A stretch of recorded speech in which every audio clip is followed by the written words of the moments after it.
सभी को हमारे उद्धारकर्ता प्रभु यीशु मसीह के पवित्र नाम से मैं सारा दिन में स्वागत करता हूँ। हम सब लोग परमेश्वर वचन का ध्यान करेंगे। आज हमारे बीच में बेंगलुरु से आंटी जी हैं, हम आंटी को स्वागत करेंगे।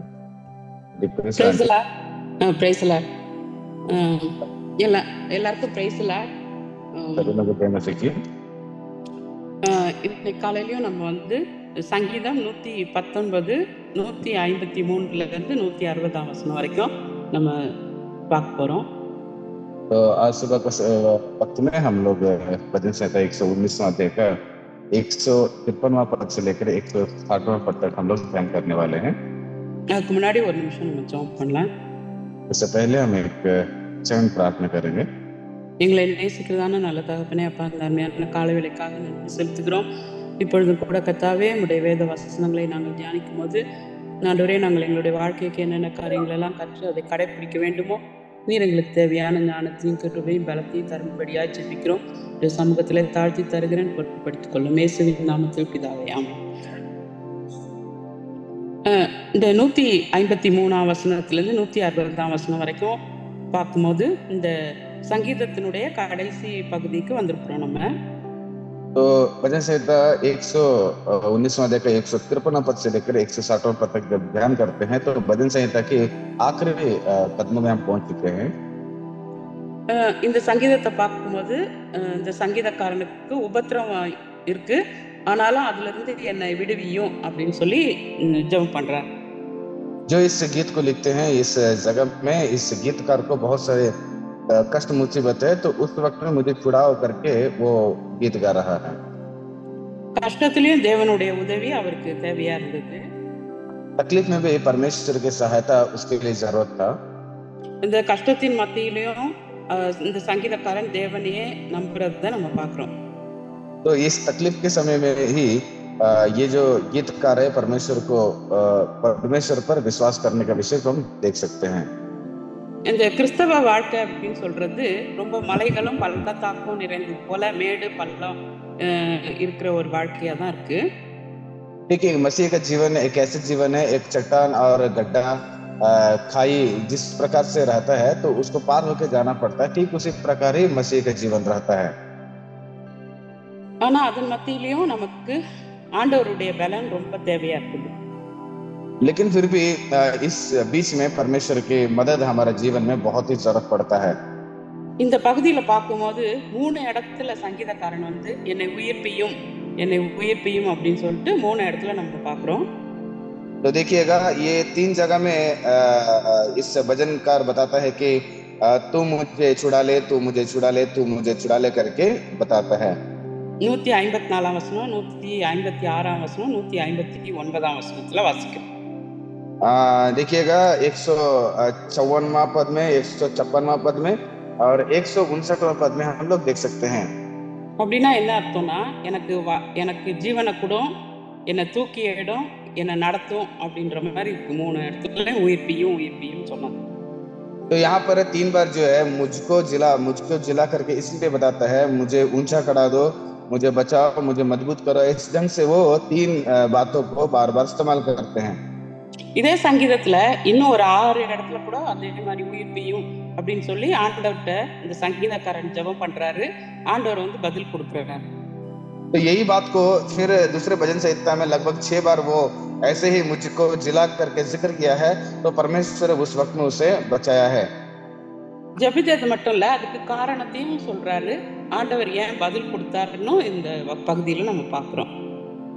केवल मांगने का नहीं, बल्कि ये जो प्रार्थना में परमेश्वर जवाब भी देते हैं, किस ढंग से परमेश्वर जवाब देते हैं करके हम इस भजन संहिता में अच्छे से देख सकते हैं। 154ஆம் வசனம் பாருங்க. அதுல எனக்காக நீர் வழக்காடி என்னை மீட்டுக் கொள்ளும், உங்களுடைய வார்த்தையின்படியே என்னை உயிர்ப்பியும் அப்படின்னு சொல்லி வாசிக்கிறோம். तो 154वां पद में ऐसे जिक्र किया गया है, मेरे मुकदमा लड़ और मुझे छुड़ा ले, अपने वचन के अनुसार मुझको जिला। இங்க வந்து நீங்க பாத்தீங்கன்னா ஆபிரகாம் வந்து ஆதியாகமம் 22:8 அந்த தகன பலி அந்த பகுதியெல்லாம் உங்களுக்கு தெரிஞ்சதுதான். அவர் தன்னுடைய மகனை பலியா செலுத்த போகும்போது அவரு எல்லாம் கூட்டிட்டு போகும்போது அந்த பையன் கேட்கிறான், தகன பலிக்கான ஆடு எங்க அப்படின்னு கேட்கும்போது கர்த்தர் பார்த்து கொள்வார் அப்படின்னு சொல்லி சொல்றாரு. तो आप सब लोग जानते हैं कि अब्राहम की जिंदगी के बारे में वजह से था 22वां अध्याय का 8वां पद में जाके पढ़िएगा। जब परमेश्वर के लिए बलि चढ़ाने के लिए जाते हैं तो अब्राहम का बेटा पूछते हैं अब्राहम को, पापा बलि चढ़ाने के लिए मेमना कहाँ पर है? तो तभी अब्राहम बताता है कि परमेश्वर देख लेंगे। நம்முடைய அருமை ஆண்டவர் வந்து நம்முடைய கஷ்டத்தை பார்க்கறது மட்டுமல்ல, நம்முடைய தேவையும் சந்திக்கிறவரா இருக்கிறார். परमेश्वर जो हमारा भला परमेश्वर है, केवल वो हमारे कष्टों को देखने का नहीं है बल्कि उसमें हमें मदद करके छुड़ाते भी हैं। ஏன்னா சங்கீதம் 34:15 பார்க்கிறோம், நம்ம கர்த்தருடைய கண்கள் நீதிமான்கள் மேல் நோக்கமாய் இருக்கிறது அப்படின்னு சொல்லி பார்க்கிறோம். तो भजन संहिता का 34वां अध्याय का 15वां पद को पढ़िएगा। परमेश्वर की आंखें जो है धर्मियों के ऊपर लगे रहती है। நமக்காக ஆண்டவர் வந்து வழக்காடுகிறவரா இருக்கிறாரு. அதனால்தான் இதுல போட்டுக்கு எனக்காக நீர் வழக்காடி என்னை மீட்டுக் கொள்ளும் அப்படின்னு சொல்லி வாசிக்கிறோம். क्योंकि वो हमारे जीवन को हमेशा हमारा मुकदमा को लड़ने वाला है, इसलिए यहाँ पर ये भजनकार बताता है कि अपने वचन के अनुसार मुझे दिला। நீங்க லேவியராகமம் 25:23-34 வரைக்கும் நீங்க டைம் இருக்கும்போது வாசித்து பாருங்க. அதுல வாசித்தீங்கன்னா ஒருத்தர் வந்து கஷ்டத்துல இருக்கும்போது அவங்க சகோதரன் வந்து அந்த நிலத்தையோ பொருளையோ மீட்டு அவங்களுக்கு உதவி செய்யலாம் அப்படின்னு சொல்லி அந்த வசனத்துல வாசிக்கிறோம். लवी व्यवस्था के 25वां अध्याय का 23 से लेकर 34वां पद तक जाके पढ़िएगा जब आपको समय रहेगा। वहां पर ऐसे जिक्र किया गया है, अगर कोई तकलीफ में है, दुख में है, तो उनके लिए अगर आपका जमीन हो, आपके कोई भी प्रकार के जो वस्तु है उनको आप लोग मदद कर सकते हैं। யோபுக்கு வந்து ஒரு பெரிய வழக்கு இருந்துச்சு. பைபிள்ல வாசிக்கும் போது நமக்கு தெரியும் யோபு சரித்திரம். आयुब के घटना को देखिएगा। आयुब के जीवन में एक अच्छी आदत था। சாத்தான் வந்து அநியாயமா யோபு மேல நோய்களையும் வியாதியையும் கொடுத்தான். அவனுடைய சொத்துலாம் போயிடுச்சு, பிள்ளைங்கள்லாம் போயிட்டாங்க. இந்த துயரமான சூழ்நிலையை பற்றி யார்கிட்ட போய் வழக்காடுவது அப்படின்னு யோசிக்கிறான். तो देखिएगा, जब शैतान आकर उसको अन्याय से उसको धन संपत्ति को हटा लिया, उसके शरीर के अंदर बहुत सारे बीमारी आ गया, तो उस वक्त में अपने वेदना को कहां पर जाके बताएं करके वो सोच विचार कर रहा था।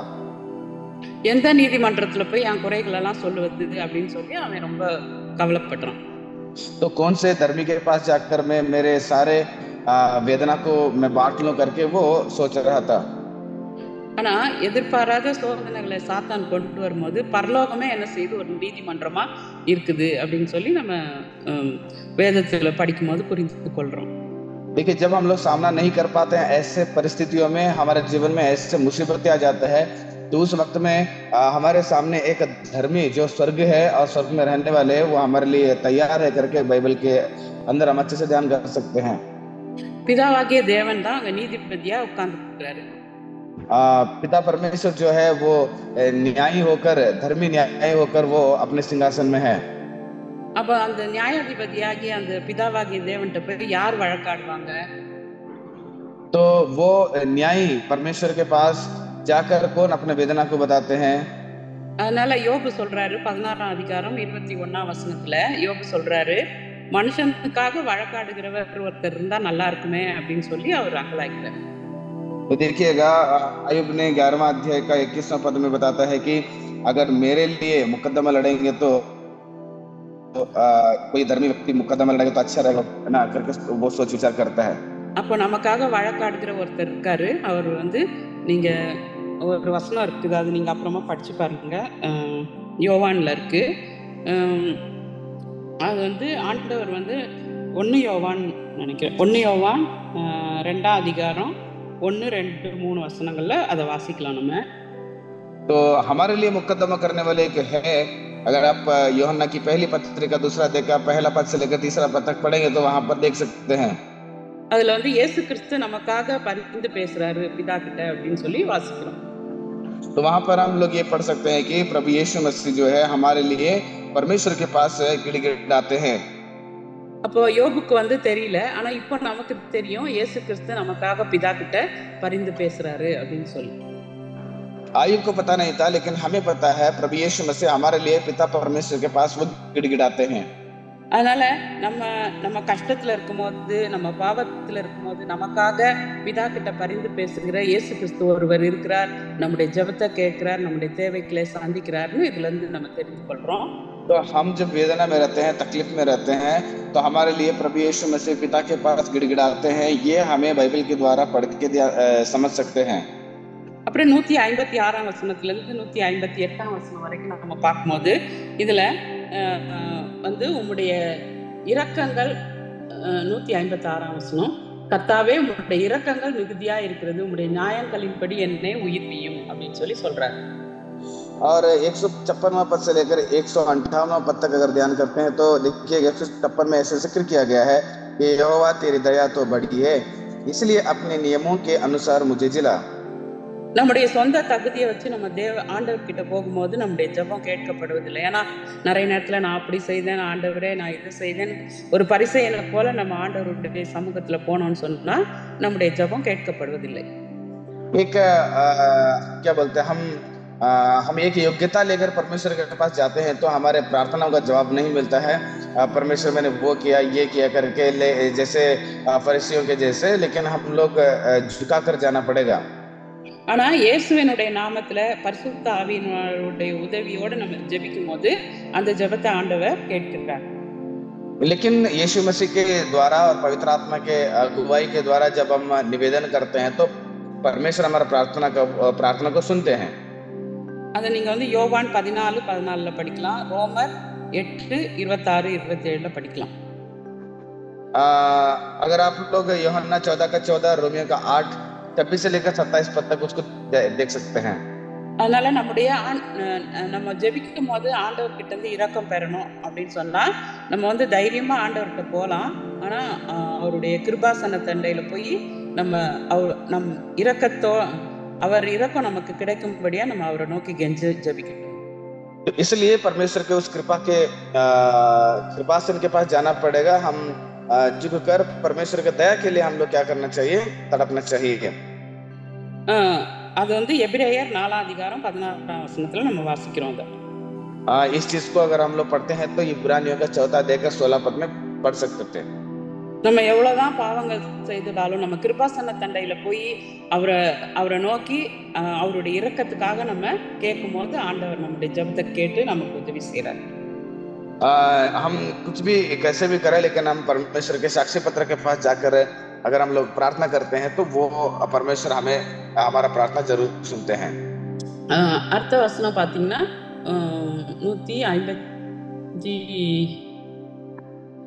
158ஆம் வசனம், உமது வசனத்தை காத்துக்கொள்ளாத துரோகிகளை நான் கண்டபோது எனக்கு அருவருப்பாய் இருந்தது அப்படின்னு சொல்லி சொல்றார்.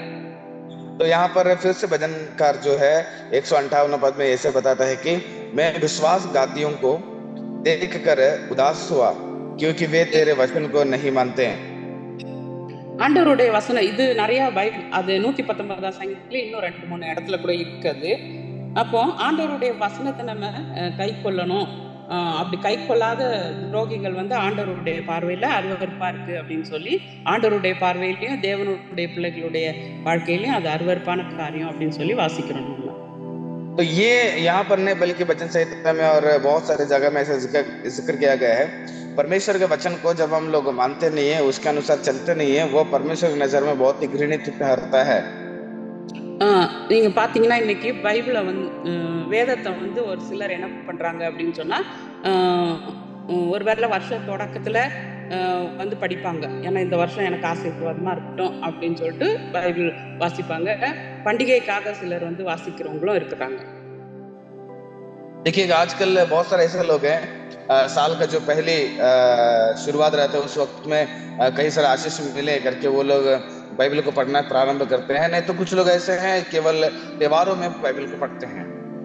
இன்னைக்கு திருமணம் பாத்தீங்கன்னா பைபிள் வந்து கொடுப்பாங்க, அந்த கல்யாணம் ஒரு பொண்ணு மாப்பிள்ளைக்கும் கொடுப்பாங்க பைபிளை.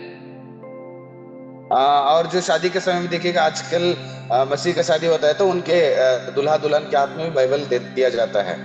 நிறைய கிஃப்ட் வரும், எல்லாத்தையும் எடுத்து வச்சுக்குவாங்க. ஆனா பைபிளை பார்த்தோன்னே சரி பைபிளா அப்படின்னு சொல்லிட்டு அங்க எடுத்து வச்சுக்குவாங்க ஒரு இடத்துல. அது उनके हाथ में बहुत सारे गिफ्ट मिलता है, उन सबको बहुत ही गौर से देखते हैं। जब बाइबल के लिए कह जाते हैं वो बाइबल दिया गया क्या करके उसको साइड में रख देते हैं। ஒரு சிலர் என்ன பண்ணுவாங்க, ஞாயிற்றுக்கிழமை மட்டும்தான் அந்த பைபிள் எடுப்பாங்க. कुछ ऐसे लोग हैं केवल रविवार को ही बाइबल को पढ़ते उठाते हैं। அது அனுதினமும் வாசிக்கிறது இல்ல, அதை எடுத்து ஒரு இடத்துல வச்சிருவாங்க. என்னைக்கு சர்ச்சுக்கு போறாங்களோ அப்ப மட்டும் எடுத்துக்குவாங்க. वो डेली उसको अध्ययन नहीं करते हैं, लेकिन जिस दिन चर्च को जाना है उसी दिन उसको उठाते हैं। ஒரு சில கிறிஸ்தவங்க என்ன பண்றாங்க அப்படின்னு சொன்னா, வேலைக்கு போற அர்ஜென்ட்ல ஒரு வசனமாவது வாசிச்சுட்டு போகணும் அப்படின்னு சொல்லிட்டு எந்த வசனம் சின்ன வசனமா இருக்கோ அதை வாசிப்பாங்க. कई सारे ऐसे मसीह लोग भी हैं, जब काम जाते समय बहुत ही समय नहीं रहेगा तो हड़बड़ में बाइबल खोलते हैं, कौन सा छोटा वचन है एक वचन को पढ़ लेते हैं। சிலர் என்ன பண்ணுவாங்க, புதுசா ஒரு வேலைக்கு சேர்றோம் இல்ல ஒரு தொழில் செய்யறோம் அப்படின்னு சொன்னா அந்த எந்த ஆசீர்வாதமான வசனம் இருக்குதோ அதை தேடி வாசிச்சுட்டு மூடி வச்சுக்குவாங்க, அவ்வளவுதான். और कुछ लोग ऐसे रहेंगे, कोई काम अगर नए से शुरू करते हैं तो उस वक्त में बाइबल को उठाते हैं, जो आशीष का वचन है उसको उठाते पढ़ के फिर उसको बाइबल को बंद करके रख देते हैं। சில நேரத்துல என்ன பண்றாங்க அப்படின்னு சொல்லி பாத்தீங்கன்னா, கெட்ட சொப்பனம் வந்துச்சுன்னா பைபிள் எடுத்து பக்கத்துல வச்சுக்குவாங்க. कुछ ऐसे लोग भी है, जब बुरे बुरे स्वप्न गिरता है तो बाइबल को लेकर तकिया के पास रख के सो जाते हैं। சில நேரத்துல யாருக்காவது பேய் பிடிச்சிச்சு அப்படின்னு சொன்னா அது தலையில வச்சு பிசாச விரட்டுறதுக்கு முயற்சிப்பாங்க. और भी कई सारे ऐसे लोग हैं, अगर किसी को भूत अगर शैतान पकड़ा जाता है तो उनको क्या करते हैं, तकिया के पास या उनके पास बाइबल को सौंप देते हैं। இதெல்லாம் நம்ம பார்க்கும்போது தன்னுடைய சுயநலத்துக்காகவே இந்த பைபிளை பயன்படுத்தி மற்ற நேரத்துல புறக்கணித்து ஆண்டவருடைய வசனத்தை அவங்க தள்ளிடுறத நம்ம பார்க்கிறோம். तो देखिएगा, ये सब देखते हैं तो हमें ये पता चलेगा कि बाइबल को केवल अपने स्वार्थपन के लिए इस्तेमाल करते हैं, बल्कि परमेश्वर के वचन जो बताता है उसके अनुसार वो चलना नहीं चाहते हैं। இப்படிலாம் பண்ணா கண்டிப்பா ஆண்டவர் ஒரு நாள்ல நியாய தீர்ப்புல நம்மளை கேட்பார் ஆண்டவர். अगर ऐसे रहेंगे तो सच में परमेश्वर एक दिन जो न्याय विचार होता है उस वक्त में हमें पूछेंगे। எவ்வளவு நாள் நமக்கு இந்த வேதம் நம்மளுடைய கையில இருக்குமோ தெரியாது, ஆனா இப்ப இருக்கும்போது நம்ம இந்த வேதத்தை நம்ம வாசிக்கணும். அத அந்த வேதத்துல உள்ள வார்த்தைகளை நம்ம காத்து நடக்கணும்னு ஆண்டவர் நம்மகிட்ட எதிர்பார்க்கிறார். देखिएगा, कितना दिन तक हमारे हाथ में ये बाइबल रहेगा पता नहीं, लेकिन परमेश्वर चाहते हैं कि इस बाइबल को हम अध्ययन करें, उसके अनुसार चलें और इसको हमारे जीवन में बचा कर रखें। அப்புறம் அடுத்ததா பார்க்கும்போது 159ல இருந்து 160 வசனம் வரைக்கும் நம்ம பார்க்கும்போது அதுல 159 வசனத்துல, இதோ உங்களுடைய கட்டளைகளை நேசிக்கிறேன், கர்த்தாவே உமது கிருபையின்படி என்னை உயிர்ப்பியும் அப்படின்னு சொல்லி வாசிக்கிறோம். और इसके बाद हम लोग 159 से लेकर 160 तक जब पढ़ते हैं तो बाइबल बताता है कि देख मैं तेरे नियमों से कैसे प्रीति रखता हूँ, हे यहोवा अपनी करुणा के अनुसार मुझको जिला। ஏன்னா இந்த வேதத்துல சொல்லப்பட்டிருக்கிற ஒவ்வொரு வசனமும் நம்பப்படக்கூடியது, நடந்துட்டு இருக்கிறது, நடக்க போறது காரியங்களை தான் இந்த வேதத்துல நம்ம வாசிக்கிறோம். क्योंकि बाइबल के अंदर बताए गए सारे बात जो है वो सच्ची है, सत्य से भरा हुआ है, वो बीती हुई है, सारे घटना और बीत रहा है और आने वाले दिन में वो बीतने वाला भी है। அதனால நம்ம இந்த வேதத்தை ரொம்ப நேசிக்கணும், இத வாசிக்கணும். ஏன்னா வேதம் 1 சங்கீதத்துல நம்ம வாசிக்கிறோம், இரவும் பகலும் கர்த்தருடைய வேதத்தில் தியானமாய் இருக்கிற மனுஷன் பாக்கியவான், அவனுடைய வாழ்க்கை ஆசீர்வாதமா இருக்கும் அப்படின்னு சொல்லி நம்ம வாசிக்கிறோம். इसलिए बाइबल को जो है रात और दिन हमें ध्यान करना पड़ेगा। इसलिए भजन संहिता के पहला अध्याय के पहला पद में ये लिखा गया है कि परमेश्वर के वचन को रात और दिन ध्यान करता रहेगा, वो आशीषों का वो पात्र रहेगा करके बाइबल जिक्र करता है। அப்ப இந்த வேதத்தை நம்ம நேசித்து இதுல உள்ள காரியங்களப்படி நம்ம நடக்கணும். அப்பதான் ஒரு உண்மையான ஆசீர்வாதத்தை நம்முடைய வாழ்க்கையில காண முடியும். देखिएगा, इसलिए इस पवित्र शास्त्र को हम अच्छे से अध्ययन करना है और उसके अनुसार चलना चाहिए। நேசிக்கிறது மாத்திரம் இல்ல, இந்த வார்த்தைக்கு நம்ம கீழ்ப்படியணும். केवल प्रेम करने से मतलब नहीं होता है, तो इसके अनुसार चलना पड़ेगा, हम आज्ञाकारी होना पड़ेगा, அப்பதான் நம்ம ஜீவனை பெற்றுக்கொள்ள முடியும். तभी हम लोग एक अनंत जीवन को पा सकते हैं। நான் இப்ப சொன்னது போல இது ஒரு மேஜிக் புக் கிடையாது, இது நம்முடைய வாழ்க்கைக்கு தேவையான ஜீவனையும் வல்லமையும் கொடுக்குது அப்படின்னு சொல்லிட்டு எபிரேயர் 4 அதிகாரம் 12 வசனத்துல நம்ம வாசிக்கிறோம். देखिए, मैंने जो बताता हूँ वो एक जादूगर नहीं है, बल्कि ये एक जीवन को देता है करके इब्रानियों का चौथा अध्याय का 12 पद में हम देख सकते हैं। நம்ம வந்து இந்த வசனங்களை வந்து தியானிக்கணும் எப்பவும். हम जो है इन वचनों को हमेशा ध्यान करना चाहिए. நம்ம தியானிக்கும் போது நம்முடைய பரிசுத்தமான வாழ்க்கைக்கு ரொம்ப பிரயோஜனம் உள்ளதா இருக்குது இந்த வசனங்கள். जब हम लोग ध्यान करते हैं तो हमारे पवित्रता के जीवन के लिए बहुत ही मदद मिलती है.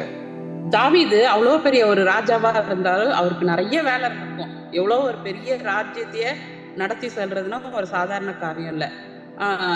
ஆனாலும் அவர் என்ன பண்ணாரு, தன்னுடைய சத்துருக்கள் கையிலிருந்து தேசத்தை பாதுகாக்கணும், யுத்தத்தை நடப்பிக்கணும், ஜனங்களுக்கு நன்மை செய்யணும், எல்லா பிரச்சனைகளையும் தீர்த்து வைக்கணும். அவ்வளோ வேலை இருந்த போதிலும் தாவீது ராஜா என்ன பண்றாரு, வசனத்தை தியானிப்பதற்கு நேரத்தை ஒதுக்கி கொண்டார் அப்படின்னு சொல்லி பார்க்கிறோம். तो देखिएगा दाऊद राजा वो बहुत ही व्यस्त रहने वाले एक व्यक्ति था. वो राजगद्दी में बैठना, लोगों का न्याय विचार करना और किसी दूसरे अन्य देशों से इस देश को बचाना, उनके साथ लड़ाई करना, ऐसे अनेक प्रकार के व्यस्त काम रहने के बावजूद भी परमेश्वर के वचन को वो ध्यान करता था और उसके अनुसार चलता था. வேதத்துல அநேக பரிசுத்தவான்கள் கூட புதிய ஏற்பாட்டிலையும் சரி பழைய ஏற்பாட்டிலையும் சரி அவங்க தியானத்துக்கு நேரத்தை ஒதுக்கியிருந்தாங்க. देखिएगा पवित्र शास्त्र में बहुत सारे धर्मी लोग ऐसे हैं, चाहे वो नया नियम हो चाहे पुराने नियम में हो, तो परमेश्वर के लिए अपने समय को वो नियुक्त करते थे. அதனால இயேசு கிறிஸ்து கூட நிறைய நேரத்துல அவர் போய் மலைகள்லயும் வனாந்தரங்கள்லயும் உட்கார்ந்து அவர் என்ன செய்தாரு, தேவனை நோக்கி பார்த்து தேவனை தியானம் பண்ணாரு. यीशु मसीह भी अपने जीवन में सुबह सुबह चट्टान और जंगल में जाकर परमेश्वर के सम्मुख में समय बिताते थे. எதை குறித்து தியானம் பண்றது எப்படி அப்படின்னு சொல்லி நமக்கு ஒரு கேள்வி இருக்கலாம். शायद हमारे जीवन में एक सवाल होता होगा कि किस चीज को लेकर हम लोग ध्यान करें बोलकर. ஆண்டவருடைய மகிமைய, வல்லமை, மகத்துவம், பராக்கிரமம், காருண்யம், இப்படி ஆண்டவருடைய குணாதிசயங்கள் எல்லாம் நம்ம தியானம் செய்வது நமக்கு ரொம்ப பிரயோஜனமா இருக்கும். तो हम परमेश्वर के महिमा हो, परमेश्वर के पराक्रम हो, परमेश्वर के शक्ति, सामर्थ्य, इन सारे चीजों को, परमेश्वर के हर एक गुणों को याद करना वो हमारे लिए अच्छा है. இன்னும் ஆண்டவர் இயேசு கிறிஸ்து செய்த அற்புதங்கள், அவருடைய நாமங்கள், இத குறித்து நம்ம தியானம் பண்ணலாம். इतना ही नहीं है, प्रभु यीशु मसीह किए हुए हर एक चंगाई चमत्कार को और परमेश्वर के उन नाम को हम मनन कर सकते हैं. இன்னும் வந்து பாத்தீங்கன்னா கல்வாரி சிலுவையை பற்றிய தியானம் நம்முடைய ஆத்மாவுக்கு ரொம்ப பலன் உள்ளதா இருக்கும். उतना ही नहीं है, प्रभु यीशु मसीह का जो कलवारी का सूली है उस पर ध्यान करना भी हमारे जीवन में, हमारे आत्मिक जीवन में बहुत भला मिलता है.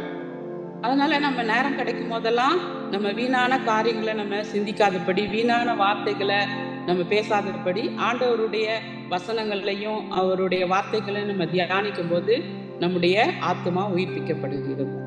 तो इसलिए हमारे जीवन में जब हम लोग समय बर्बाद ना करें, समय मिलते समय में परमेश्वर के वचन को ध्यान करें, उसके पथ पर चले, हम समय को बर्बाद नहीं करना चाहिए. ஆண்டவருடைய கிருபையை ஒவ்வொரு நாளும் நம்ம தியானிக்கும் போது கர்த்தரை நம்ம பாட்டாம துதிக்காம இருக்கவே முடியாது. परमेश्वर कृपा को जब हम लोग एक एक दिन याद करते हैं, परमेश्वर को प्रार्थना ना करना, परमेश्वर के वचन को ना ध्यान करना, वो हो ही नहीं सकता हमारे जीवन में. ஒரு நாளைக்கு 24 மணி நேரம் இருக்கு. இதுல கொஞ்ச நேரமாவது ஒதுக்கி ஆண்டவர் நமக்கு செய்த எவ்வளோ பாராட்டின அந்த கிருபைகளை நினைத்து நம்ம ஆண்டவருக்கு நன்றி செலுத்தி அவரை துதிக்கும் போது அவருடைய இருதயம் ரொம்ப சந்தோஷப்படும். देखिएगा, एक दिन के लिए 24 घंटा होता है. उस समय हम उसमें कुछ तो एक समय लेकर परमेश्वर को स्तुति करते हुए, परमेश्वर के गीत गाते हुए जब हम आराधना करते हैं, कितना वो हमारे लिए अच्छा है. இயேசு கிறிஸ்து கூட மரித்தோரை எழுப்பும் போது எத்தனையோ மரித்தோரெல்லாம் அவர் எழுப்பி இருக்கிறாரு. எழுப்பும் போது அவருடைய வார்த்தையின் மூலமா தான் அற்புதம் நடந்தது.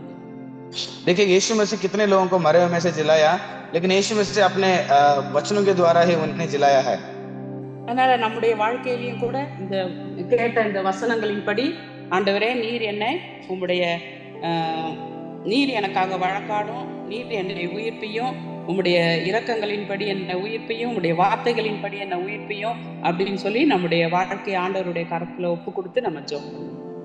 तो इसलिए हमारा जीवन में परमेश्वर आपके वचन के द्वारा मुझे जिला देना, आपके कृपा तेरा अनुग्रह से द्वारा ही मुझे जिलाओ करके हम एक एक क्षण में प्रार्थना करें तो परमेश्वर हमें जरूर हर समय में हमें जिलाएंगे। ஜெபம் பண்ணலாம். हम प्रार्थना எங்களை करें। எங்களை நேசிக்கிற நல்ல தகப்பனே அப்பா, அந்த அருமையான வேளையில கூட கர்த்தாவே, இந்த சங்கீதத்திலிருந்து நாங்கள் ஆண்டவரே கற்றுக்கொண்ட ஒவ்வொரு வார்த்தைகளின் படியும் ஆண்டவரே உம்முடைய வேதத்தை நாங்கள் நேசிக்கணும், அதுக்கு கீழ்ப்படியணும், உம்முடைய வேதத்தை நாங்கள் தியானிக்கணும். ஆண்டவரே உம்முடைய இரக்கங்கள் எங்களுக்கு வேணும், நீர் எங்களுக்காக வழக்காடணும். இப்படி அநேக காரியங்களை கர்த்தாவே நாங்கள் இந்த வசனங்களின் மூலமாக தெரிந்து கொண்டோம் ராஜா. ஆண்டவரே இந்த வார்த்தைகளின்படி நடக்க நீர் எங்களை ஒவ்வொருவருக்கும் நீர் பலன் தாரும் ஆண்டவரே. இந்த வசனங்களை கேட்ட ஒவ்வொருவரும் உம்முடைய வேதத்தை அதிகமாக நேசிக்க, இதை ஒரு மேஜிக் புத்தகம் போல ஆண்டவரே உபயோகப்படுத்தாதபடி ஆண்டவரே உம்முடைய வசனத்தை நேசித்து அதுக்கு கீழ்ப்படிய உடைய வசனங்களை தியானிக்க ஆண்டவரே அப்பா நீர் கிருபை செய்யும்படியா ஜெபிக்கிறோம். எந்த இடத்துல இருந்தாலும் கர்த்தாவே உடைய கிருபை தாங்கும்படியா ஜெபிக்கிறோம். உடைய இரக்கங்கள் அவர்களுக்கு காணப்படும்படியா ஜெபிக்கிறோம். ஆண்டவரே நீர் காண்கிற தேவன் ஆண்டவரே அப்பா, நாங்க எந்த நிலைமையில இருந்தாலும் நீர் எங்களை கண்டு எங்களுக்கு உதவி செய்கிற தேவன். அன்று ஆண்டவரே ஆபிரகாமுக்கு ஆண்டவரே நீர் சொன்ன கர்த்தர் பார்த்துக் கொள்வார் என்று சொன்ன வசனத்தின்படி கர்த்தாவே எங்களுடைய வாழ்க்கையில கர்த்தாவே எங்களுடைய தேவைகள் எல்லாவற்றையும் நீர் காண்கிற தேவன் மாத்திரமல்ல, எங்களுக்கு உதவி செய்கிற தேவனாய் இருக்கிறீர். எங்களுக்காக பிதாவின் இடத்துல நீர் பரிந்து பேசுகிற வழக்காடுகிற தேவனாய் இருக்கிறீர். ஆண்டவரே நாங்கள் நன்றியோடு துதிக்கிறோம், ஸ்தோத்திரிக்கிறோம் அப்பா. ஆண்டவரே ஒவ்வொரு எந்த இடத்துல இருந்து உடைய வசனங்களை கேட்டாலும் கர்த்தாவே உடைய பிள்ளைகளுக்கு தேவையான பலனையும் ஜீவனையும் சுகத்தையும் ஆரோக்கியத்தையும் தந்து ஒவ்வொருவரையும் பாதுகாத்து வழிநடத்தும். ஆசீர்வதியும். எல்லா துதி கன மகிமை உமக்கே செலுத்துகிறேன். இயேசு கிறிஸ்துவின் நாமத்தில் ஜெபிக்கிறேன் ஜீவனுள்ள நல்ல பிதாவே, ஆமென். हे मेरे मन यहोवा को धन्य कह, और जो कुछ मुझ में है वो उसके पवित्र नाम को धन्य कहे। हे मेरे मन यहोवा को धन्य कह, और उसके किसी उपकार को ना भूलना। आमीन।